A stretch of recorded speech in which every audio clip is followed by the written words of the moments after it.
بسم اللہ الرحمن الرحیم نحمدہ ونصلی علی رسولہ الکریم اما بعد۔ آج کی پہلی حدیث مبارکہ کا عنوان ہے باوجود قدرت کے نکاح نہ کرنا۔ یہ روایت امام سیوطی رحمۃ اللہ علیہ نے اور اسی طرح امام دارمی رحمۃ اللہ علیہ نے روایت فرمائی ہے حضرت ابو قلابہ رضی اللہ تعالی عنہ سے کہ آپ صلی اللہ علیہ وسلم نے ارشاد فرمایا من تبتل فلیس منا وفی روایت من قدر علی ان ینکح فلم ینکح فلیس منا، کہ جو نکاح سے کنارہ کشی اختیار کرے وہ ہم میں سے نہیں۔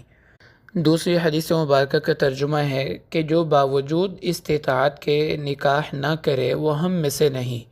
یعنی مالی وسعت بھی ہو اور جسمانی قوت بھی ہو، اس کے باوجود بھی وہ نکاح نہ کرے، فرمایا اس کا ہمارے سے کوئی تعلق نہیں، کیونکہ شریعت نے انسان کی تمام ضرورتوں کو ہمیشہ اہمیت دی ہے اور ان کو پورا کرنے کے لیے انتہائی اعلیٰ اور روشن اصول وضع فرمائے ہیں۔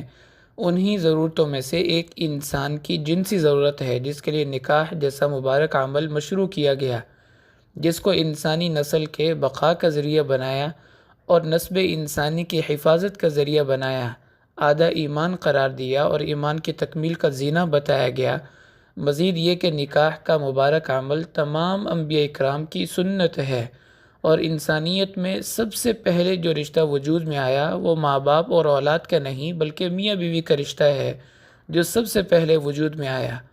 اور اس رشتے کی خوبصورت بات یہ ہے کہ اللہ تعالیٰ نے اس کو اپنی قدرت کا شاہکار قرار دیا، وَمِنْ آيَاتِهِ أَنْ خَلَقَ لَكُم مِّنْ أَنفُسِكُمْ أَزْوَاجًا،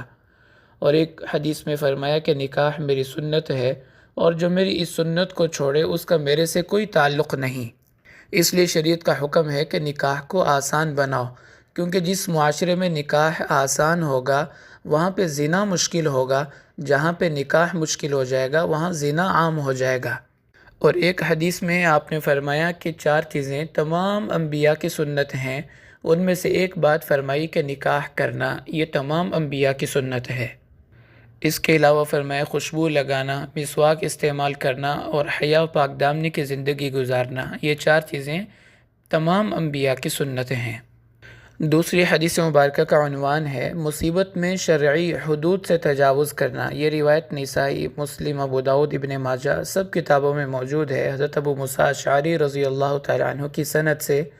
فرمایا آپ صلی اللہ علیہ وسلم کا ارشاد ہے لیس منا من حلق ولا خلق ولا سلق، کہ وہ ہم میں سے نہیں جو کسی مصیبت میں اپنے بال مونڈ دے یا چیخے چلائے یا اپنے کپڑے اور گریبان چاک کرے۔ تشریح میں لکھا ہے کہ ہر انسان پر کبھی موافق اور خوشی کے حالات ہوتے ہیں اور کبھی ناموافق حالات اور پریشانی کا سامنا ہوتا ہے، تو شریعت نے اچھے حالات میں شکر کا حکم دیا اور برے حالات میں صبر کرنے کی تلقین کی، اور اس پر بہت بڑے اجر کا وعدہ فرمایا، اور بتایا کہ یہ دونوں حالات ایمان والی کے لیے نعمت خداوندی ہوتے ہیں۔ جیسے ایک حدیث مبارکہ میں آپ کا ارشاد ہے جس میں آپ نے یہ بات بہت خوبصورت انداز سے بیان فرمائی کہ ایمان والے کے تو کیا ہی کہنے، اس کا ہر حال ہی اچھا ہوتا ہے، یعنی اس کے تو مزے ہی مزے ہیں۔ اگر خوشی میں ہوتا ہے تو اپنے رب کا شکر ادا کرتا ہے، اور اگر پریشان ہوتا ہے تو صبر کرتا ہے، تو شکر کرنے پر بھی اجر اور غم پر صبر کرنے میں بھی اجر، تو صبر کرنے والا بھی جنتی اور شکر کرنے والا بھی جنتی۔ اور فرمایا کہ یہ نعمت سوائے ایمان والے کے اور کسی کو نصیب نہیں۔ تیسری حدیث مبارکہ کا عنوان ہے کہ کسی مسلمان کو اس کے گناہ پر عار دلانا یا اس کے کسی کام پر شرمندہ کرنا۔ یہ روایت مختلف کتب حدیث میں موجود ہے۔ حضرت سلیمان بن بریدہ اپنے والد بریدہ رضی اللہ تعالیٰ عنہ سے روایت فرماتے ہیں کہ آپ نے ارشاد فرمایا من عیر مسلما فی خادمہ و اہلہ فلیس منا، جو کسی مسلمان کو عار دلائے اس کے خادم یا گھر والوں میں سے کسی کے متعلق، وہ ہم میں سے نہیں۔ اس دنیا میں صرف انبیاء اکرام ہیں جو معصوم ہیں، یا صحابہ اکرام کی مقدس جماعت ہے جو گناہوں سے محفوظ ہے۔ اس کے علاوہ ہر انسان میں خامیاں بھی ہوتی ہیں، خوبیاں بھی ہوتی ہیں۔ ہر مسلمان نیکی بھی کرتا ہے اور تقاضۂ بشریت گناہ بھی اس سے سرزد ہو جاتے ہیں۔ ایک حدیث مبارک میں ہے کل بنی آدم خطا، ہر انسان خطا کار ہے، تو کسی کو کیا حق پہنچتا ہے کہ وہ کسی کو اس کے کسی فعل پر یا اس کے اہل خانہ میں سے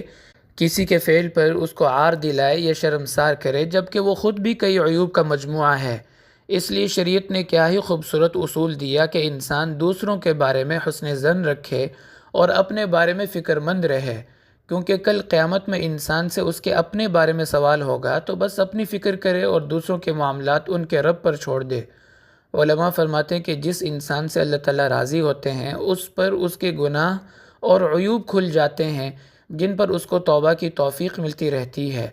اور جس سے اللہ تعالیٰ ناراض ہوتے ہیں اس کی نظر اس کی خامیوں اور عیبوں سے پھیر دیتے ہیں، وہ ہر وقت دوسروں پر تنقید اور انگلیاں اٹھاتا رہتا ہے اور آخر کار اپنے گناہوں سے توبہ کیے بغیر دنیا سے چلا جاتا ہے۔ ایک حدیث مبارک میں ارشاد فرمایا، جو کسی مسلمان کی ستاری کرے گا اللہ دنیا اور آخرت میں اس کی ستاری فرمائیں گے، اور جو کسی کی پردہ دری کرے گا اللہ تعالیٰ گھر بیٹھے اس کو ذلیل و رسوا فرما دیں گے۔ اس لیے انسان ہر وقت اللہ سے ڈرتا رہے، اور اگر دیکھنا ہے تو اپنے عیوب کو دیکھے۔ اللہ تعالیٰ نے انسان کو دو آنکھیں دی ہیں، ایک اپنے عیوب دیکھنے کے لیے اور دوسری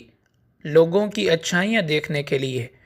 ایک حدیث مبارک میں ارشاد فرمایا، جو اپنے بھائی کو کسی گناہ پر عار دلائے گا اس کو اس وقت تک موت نہیں آئے گی جب تک وہ خود بھی اسی گناہ میں مبتلا نہ ہو جائے۔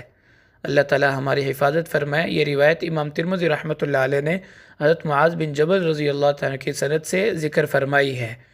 اور یاد رکھیں ہر ایک کا معاملہ اپنے رب کے ساتھ ہے، کیا معلوم جو ہماری نظر میں برا ہے اس کی کون سی نیکی اللہ تعالیٰ کو پسند آ جائے اور اس کی مغفرت ہو جائے، اور ہم پتہ نہیں اپنے کس گناہ پر پکڑے جائیں اور سزا کا فیصلہ ہو جائے۔ تو ہر وقت اپنے بارے میں فکر مند رہیں اور دوسروں کے بارے میں حسن ظن رکھیں۔ اللہ تعالیٰ ہمیں ان باتوں کا اہتمام نصیب فرمائے۔ وآخر دعوانا ان الحمد للہ رب العالمین۔